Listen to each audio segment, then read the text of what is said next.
네, 지난주에는 불의한 이방인에게 하나님의 진노가 임할 것에 대해서, 또 이번 주에는 불의한 유대인에게 하나님의 심판이 임할 것에 대해 말씀하고 있습니다. 이제 3주 연속 하나님의 심판과 진노에 대한 말씀이기 때문에 여러분 긴장하시고 진지하게 잘 들으실 수 있기를 바랍니다. 첫 번째는 하나님의 심판에 대한 메시지입니다. 오늘 본문의 1절을 같이 읽겠습니다. 그러므로 남을 판단하는 사람이요 그대는 변명할 수 없습니다. 그대는 남을 판단하는 그것으로 그대 스스로를 정죄하고 있습니다. 판단하는 그대가 똑같은 일을 행하기 때문입니다. 자, 첫 번째 문장에 변명할 수 없습니다. 밑줄 그으시고요. 변명의 여지가 없다. 이 표현은 아주 중요하게 다시 등장한 표현입니다. 왜냐하면 로마서 1장 20절에 똑같은 말을 했었기 때문입니다. 1장 20절에서는 이방인들일지라도 창조된 이 세상 만물을 통하여서 하나님의 능력과 신성이 명확하게 드러나기 때문에 우리는 하나님이 존재하시는 거 몰랐습니다. 몰라서 죄를 지었습니다. 이렇게 변명을 할 수 없다라는 것이었어요. 근데 오늘 2장이 시작되면서 그런 이방인들을 죄인이라고 정죄하는 유대인들이 똑같은 죄를 짓고 있기 때문에 여러분도 변명할 수가 없습니다. 라는 이야기를 한 것입니다. 자, 왜냐하면 이방인들의 경우에는 자연 계시를 통해서 하나님의 존재를 감지할 수 있는 정도였지만 유대인들은 명시적으로 하나님의 기록된 말씀을 알려주신 거잖아요. 그리고 아브라함과 모세, 사무엘과 다윗 수많은 믿음의 사람들을 보내셔서 하나님의 뜻을 알려주셨고 하나님의 진심을 보여주셨다고요. 그럼에도 불구하고 죄를 짓는다? 그러니까 유대인들은 이방인들보다 더 할 말이 없었던 것입니다. 그래서 이방인이나 유대인이나 똑같은 일을 행했다. 이게 똑같다라는 얘기를 한 것이에요. 저는 성경 통독을 할 때 항상 이제 질문을 받는데 성경 초반에서부터 이 마음에 억울해서 질문을 하시는 분들이 있어요. 아니 내가 선악과를 따먹은 적도 없는데 아담과 하와가 따먹은 선악과를 왜 내가 책임을 져야 되느냐, 이런 질문을 하시는 분들이 있습니다.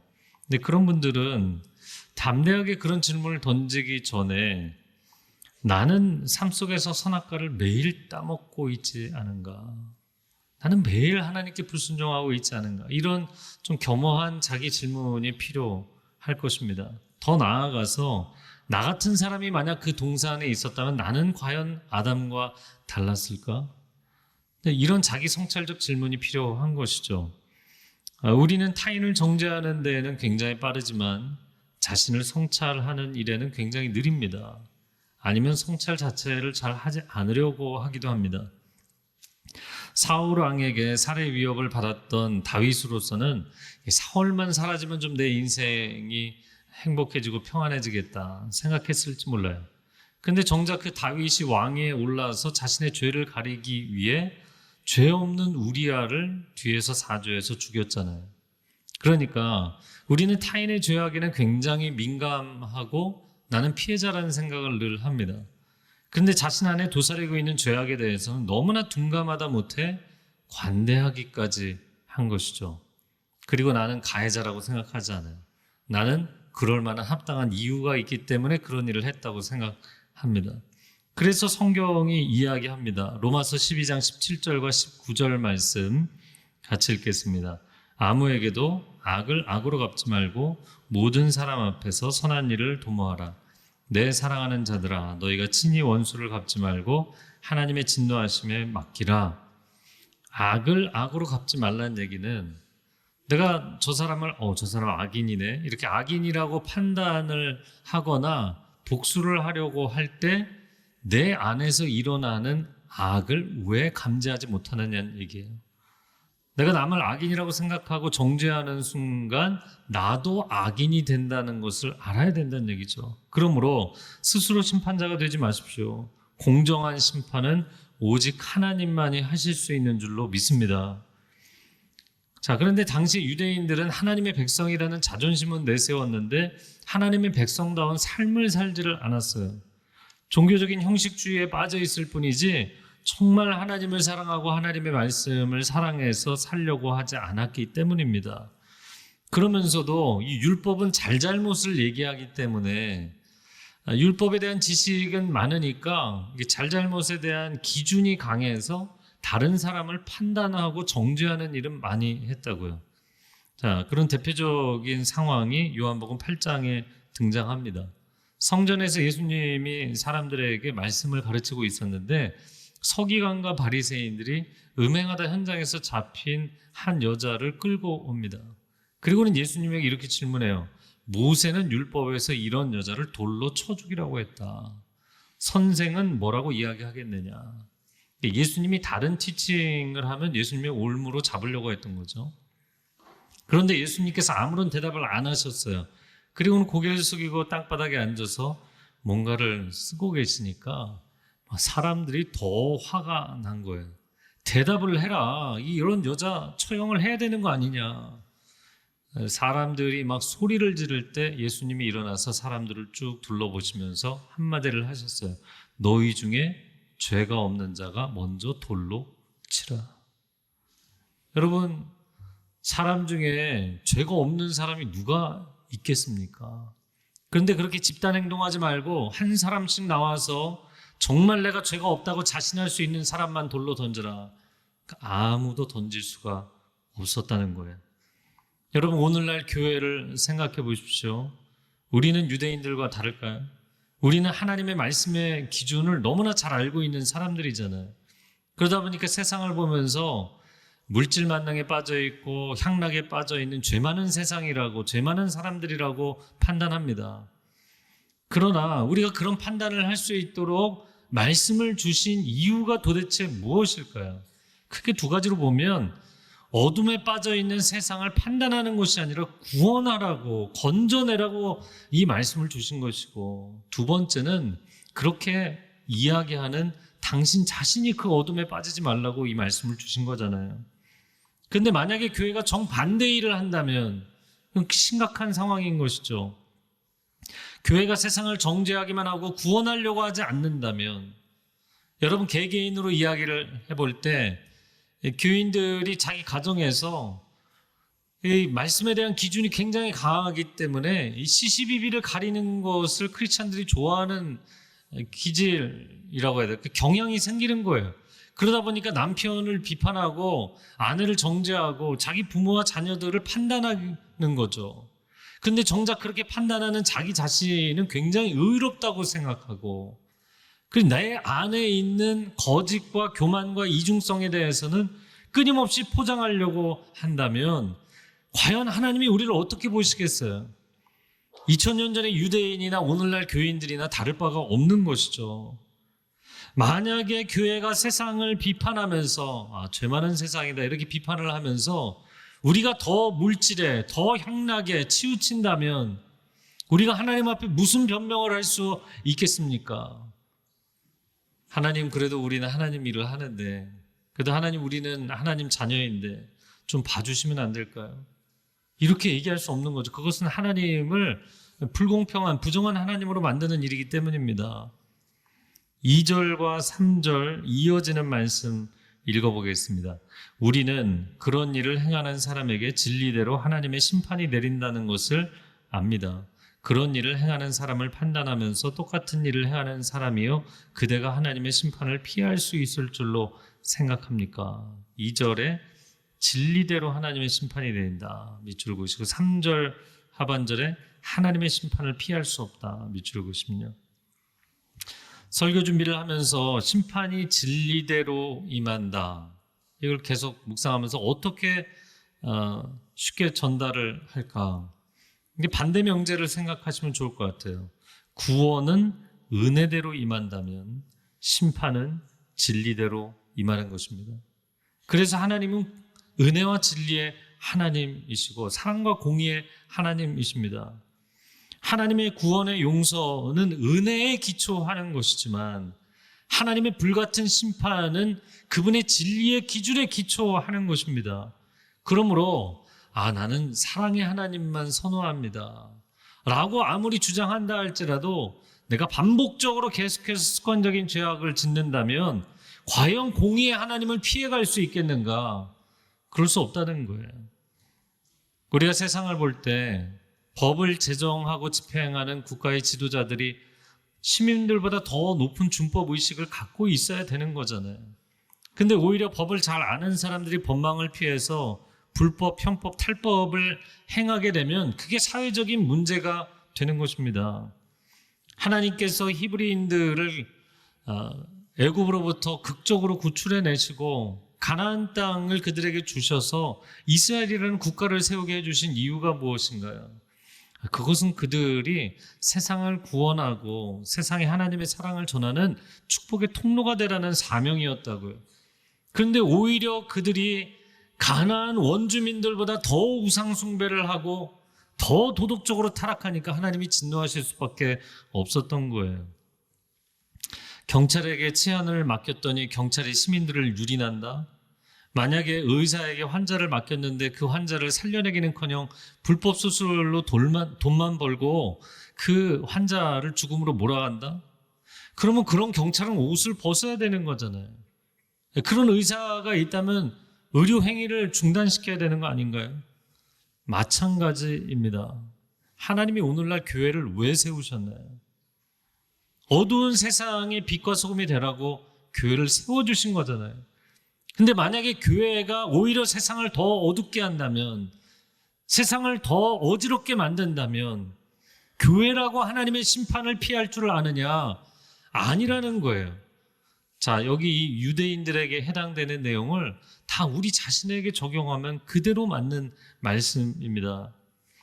자, 그런데 당시의 유대인들은 하나님의 심판을 피해갈 것으로 생각했어요. 게다가 하나님의 율법을 잘 아는데, 여러분 구약의 율법이 얼마나 까다롭나요? 그런데 그 율법들을 아전인수격으로 곡해를 많이 해서 율법의 의무 규정들을 피해가려고 했어요. 여러분이 사복음서 내용들을 잘 알고 계시는데 이런 겁니다. 가령 내가 부모님을 섬겨야 되지만 부모님께 드릴 것이 하나님께 드릴 것이 되었습니다. 그러면 어쩌죠? 부모님을 섬길 수가 없네요. 이런 식으로 자기 합리화를 했던 거예요. 여러분, 하나님을 향한 헌신이 다른 것과 비교할 수 없는 최우선이라는 이야기를 하는 것이지, 부모를 공경해야 되는 가족 부양의 책임을 회피해도 된다는 이야기를 하는 것이 아닌 거예요.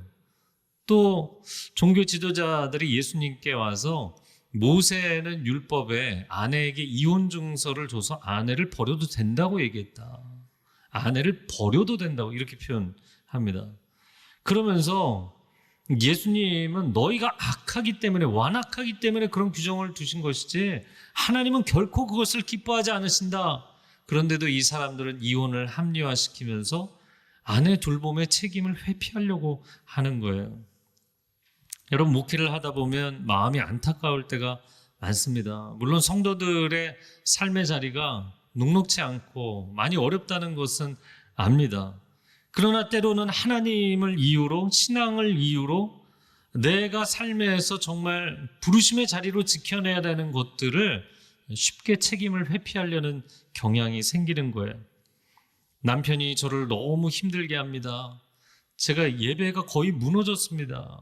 신앙이 거의 무너지고 있습니다. 그래서 내가 이 남편과 이혼을 해야 되겠습니다.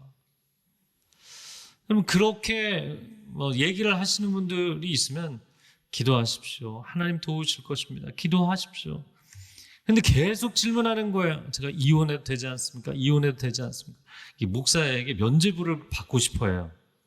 명확하게. 그 얘기를 듣고 싶어요. 또 어떤 분들, 물론 여러분 이런 가정의 어려움들이 정말 극단적인 어려움에 빠져 있는 분들이 있어요. 그러나 예배와 신앙을 목숨과 같이 지키는 것도 중요하지만 가정을 목숨과 같이 지키는 게 중요한 거예요. 이게 하나님의 마음이잖아요. 또 여러분이 직장 생활을 하면서, 제가 오늘 교회 모임이 있습니다. 그리고 먼저 나오시는 경우들이 있죠. 그런데 그런 상황을 위해서 미리부터 열심히 잘 마무리를 하고 오시면 괜찮지만, 만약에 여러분이 해야 될 일들을 다른 사람들에게 떠넘기고 그냥 교회가 도피처가 되고 이유가 되면 과연 하나님이 그런 사람의 태도를 기뻐하실 수 있겠습니까? 성경이 말씀합니다. 눈에 보이지 않는 하나님을 진정으로 사랑한다면 그 사람은 눈에 보이는 가족부터 사랑해야 한다.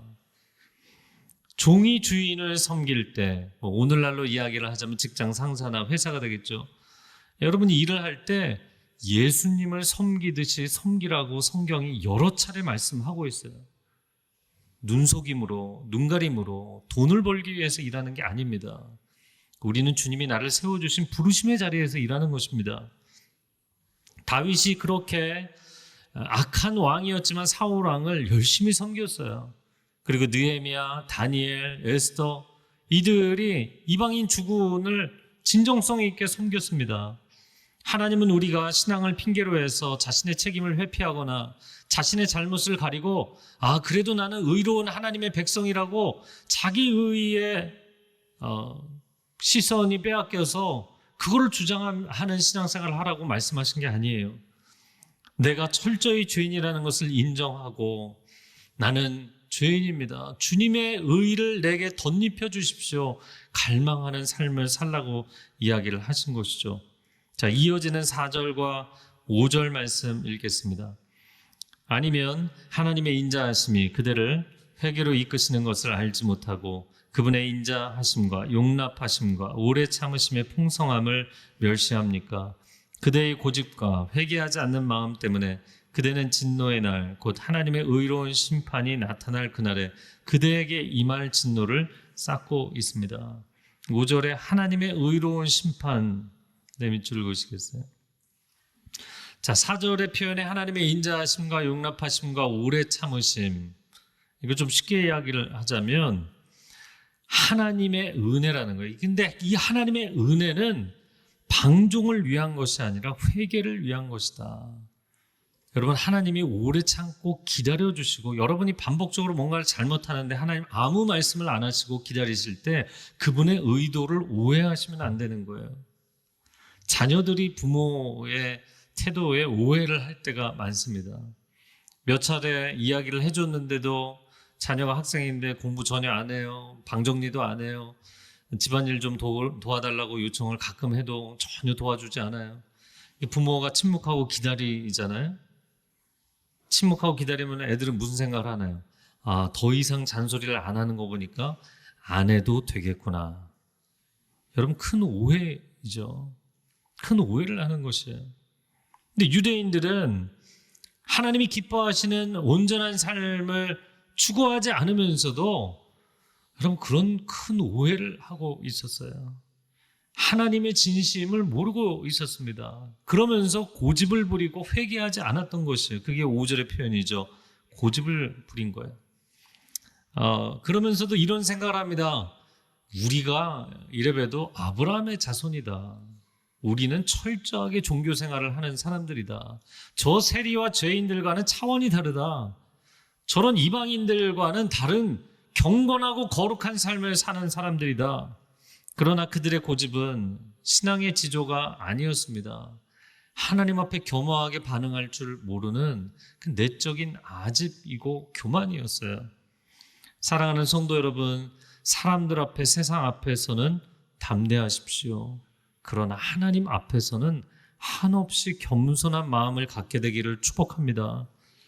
내가 30년, 50년 신앙생활을 했든 목사이든 무슨 타이틀을 갖고 있든 하나님이 잘못했다 말씀하시면 그 자리에 엎드려서 회개할 수 있는 겸손함이 있어야 되는 것, 그것이 참된 신앙입니다. 자, 그런데 과거의 유대인들만 그러했을까? 교회도 마찬가지죠. 교회에서 여러분 하나님의 축복이 임하기를 바랍니다. 그러면 목이 터져라 아멘 하지만 회개하라는 메시지 하면요, 그날 설교는 망친 거예요. 반응이 없어요. 반응이. 대답이 없고 어떤 사람 째려보기까지 해요. 아니, 내가 지금 신앙이 몇 년 차인데 나한테 회개하라는 거야. 내가 예수님 믿을 때 이미 회개할 일은 끝났다고 생각하는 사람들이 많습니다. 정말 그런가요? 물론 놀라운 하나님의 은총으로 나의 죄값을 다 사해 주셨지만 여전히 죄의 쓴뿌리가 남아있잖아요. 여전히 어두운 생각과 어두운 감정과 어두운 의지와 어두운 삶의 일들이 있잖아요. 왜 하나님께서 내게 말씀하실 때, 공의의 빛으로 말씀하실 때 부끄러움이 없겠습니까? 내가 하나님 앞에 엎드려서 회개할 일들은 많은 것이죠. 그런데도 내가 누군지 아느냐? 나 이래봬도 모태신앙이고 나 평생 교회 다니는 사람이다. 우리 집안이 기독교 5대 집안이다. 내가 온누리교회 목사다. 온누리교회 교인이다. 여러분, 그런 것이 여러분을 구원을 해주는 것인가요? 물론 이런 이야기들을 겉으로 하지는 않지만 속으로 그런 생각을 하고 있다는 게 문제인 거예요. 그렇게 고집을 부리면 오늘 5절의 말씀처럼 하나님의 의로운 심판이 임하는 날 하나님의 진노를 쌓아가는 것이다. 그것을 여러분이 누적시키고 있는 것이다. 유대인들은 실제로 최후 심판의 날에 그 심판대 앞에 서면 너 유대인, 넌 통과, 넌 천국, 당연히 천국 갈 것으로 알고 있었어요. 그런데 여러분, 충격을 받으셔야 되는 것은 그런 유대인들에게 아니라고 예수님이 얘기하셨다는 거예요. 그러면 오늘날 우리에게 적용하면 어떻게 될까요? 교회를 다니면 이렇게 매주일 교회 예배에 앉아 있으면 다 천국에 갈까요? 아닙니다. 여러분이 모태신앙이고 평생 교회를 다녔으면 천국에 갈까요? 아닙니다. 만약에 그런 것으로 우리가 구원을 받을 수 있었다면 왜 예수님이 이 땅에 오셔서 외치셨을까요? 회개하라, 천국이 가까이 왔느니라. 천국이 코앞에 와 있는데 너희는 천국에 들어갈 자격이 없다는 얘기를 하신 거예요. 근데 이 얘기를 누구한테 하셨나요? 이방인들이요? 유대인들이요. 몇천 년 동안 하나님을 섬긴다고 했던 유대인들에게 하신 말씀이에요. 오늘날 교회 예수님이 오신다면 뭐라고 말씀하실까요? 신앙을 교리로만 알고 있고 천국 가는 구원의 공식 정도로 알고 있고 봉사도 해요, 헌금도 해요, 오랫동안 교회를 다녔어요, 직분도 있어요, 성경도 잘 알아요.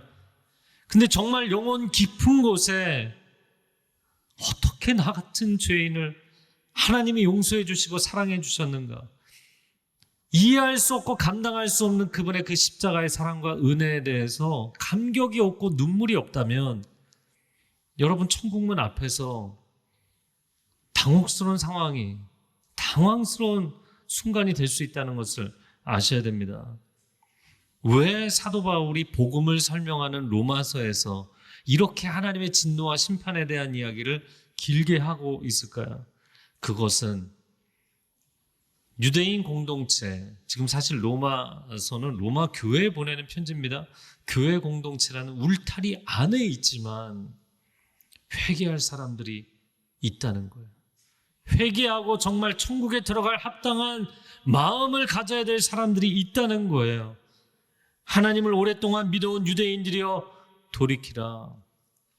로마 교회를 다니고 있는 교인들 가운데도 회개하지 않는 강팍한 마음으로 그냥 종교 생활을 하고 있는 사람들이여 하나님 앞에 돌이키라. 진노를 쌓지 말고 마지막 날 후회하지 말고 지금 아직 천국문이 열려 있을 때 하나님 앞에 엎드려 회개하라는 이야기를 하는 것입니다. 두 번째 나누고 싶은 것은 공평한 심판입니다.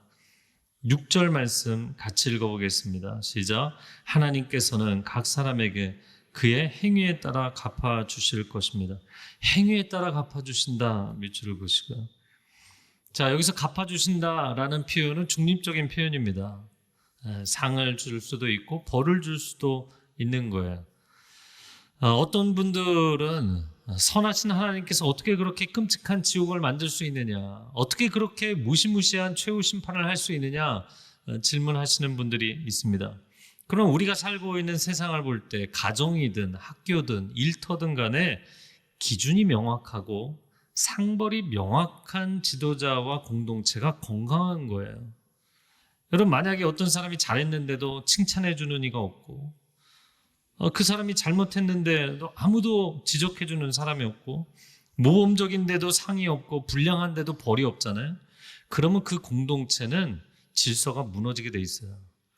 그리고 열심히 잘해야 될 이유가 아무것도 없어지는 거예요. 자, 세상의 관용과 하나님의 관용은 다른 것입니다. 세상의 관용은 상대성, 다원성에 기초하는 것이지만 하나님의 관용, 하나님의 오래 참으심과 용납하심은 절대 진리에 기초한 거예요. 그러니까 세상의 관용은 뭐 이래도 괜찮습니다, 저래도 괜찮습니다. 기준이 없는 거죠. 절대성을 포기해버렸기 때문에. 그러나 하나님께서 당신을 기다려주시는 것은, 용납해 주시는 것은 돌이켜야 될, 돌아와야 될 진리의 지점이 있기 때문에 그 말씀을 하시고 기다려주시는 거예요. 또 한 가지 이 본문을 보면서 질문할 수 있습니다. 행위에 따라 갚아주신다? 그러면 행위 구원, 행위 심판을 이야기하는 것이냐? 사도 바울은 이 신칭이 믿음 구원을 얘기한 사람인데 행위가 기준이란 얘기입니까? 근데 여러분이 이 뒷부분에 7절부터 10절까지를 보면 그런 내용은 아니라는 것을 알게 돼 있어요. 자, 그러나 여기서 중요하게 이야기하고 싶은 것은 하나님의 은혜에 당신이 어떻게 반응할 것인가. 하나님께는 그게 중요하다는 거예요. 왜냐하면 하나님은 인격적인 하나님이십니다.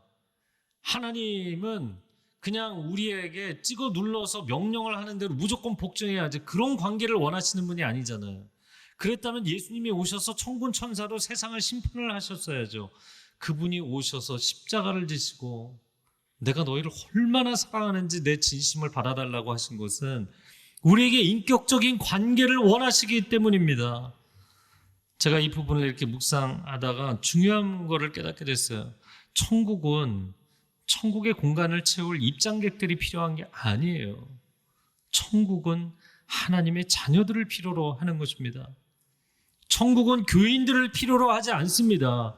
천국은 영원토록 하나님과 행복한 교제를 나눌 수 있는 자녀들의 영혼을 부르고 있는 것이에요. 자, 오늘 본문의 7절과 8절 말씀, 이어지는 말씀 읽겠습니다. 참고 선을 행해 영광과 존귀와 불멸을 추구하는 사람에게는 영생을 주시나 자기 이익만 추구하고 진리에 순종하지 않고 불의를 따르는 사람에게는 진노와 분노를 내리실 것입니다.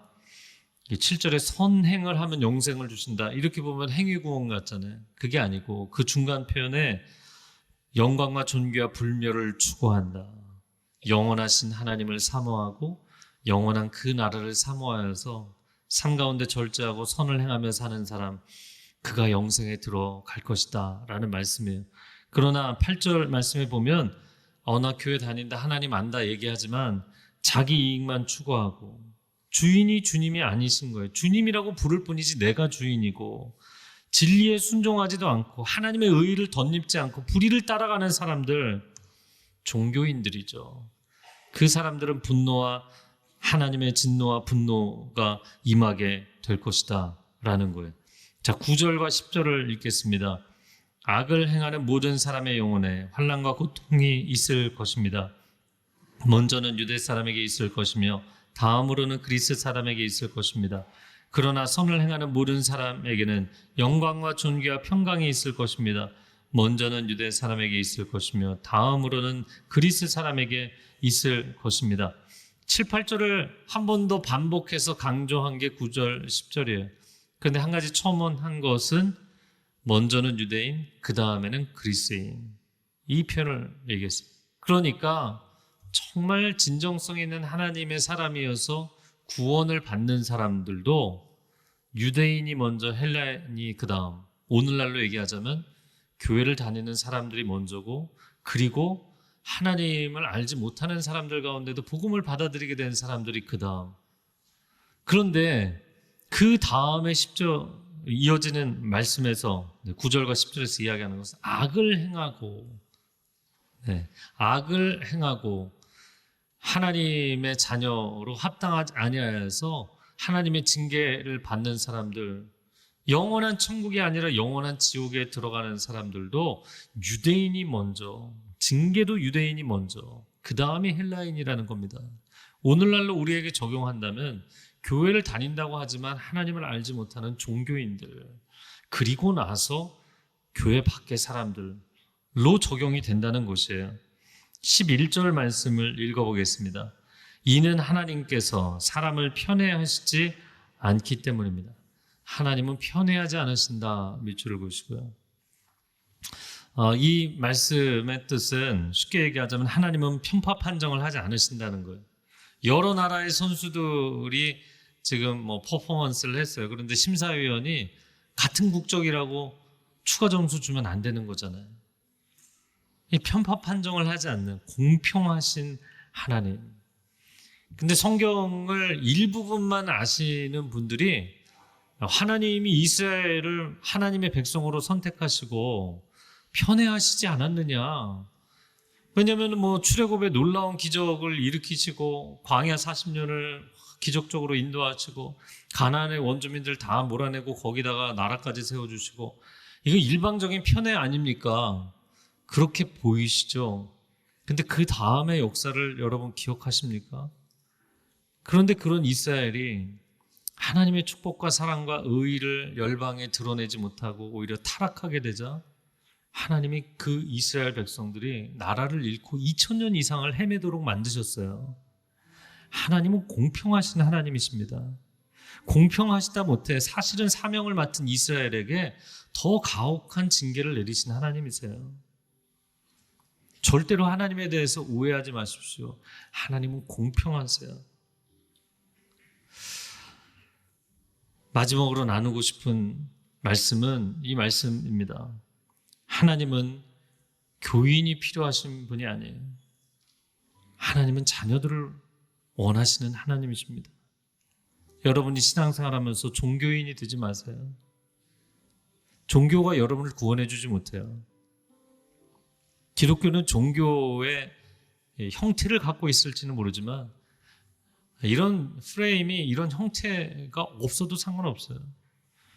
여러분이 정말 하나님을 내 영혼의 아버지로 만나고 예수님을 내 영혼의 구원자로 만나면 죽어서 천국 가는 건 무슨 교리나 공식으로 가는 게 아니에요. 그냥 하루 일과가 끝나면 아버지 집에 가는 것처럼 일생이라는 일과를 마치고 나면 아버지 집에 가는 거예요. 자녀로 살아가십시오. 평생을, 그리고 영원토록 행복하게 하나님 아버지와 교제할 수 있는 자녀로서 신앙생활을 하는 복된 성도들이 되시기를 축복합니다.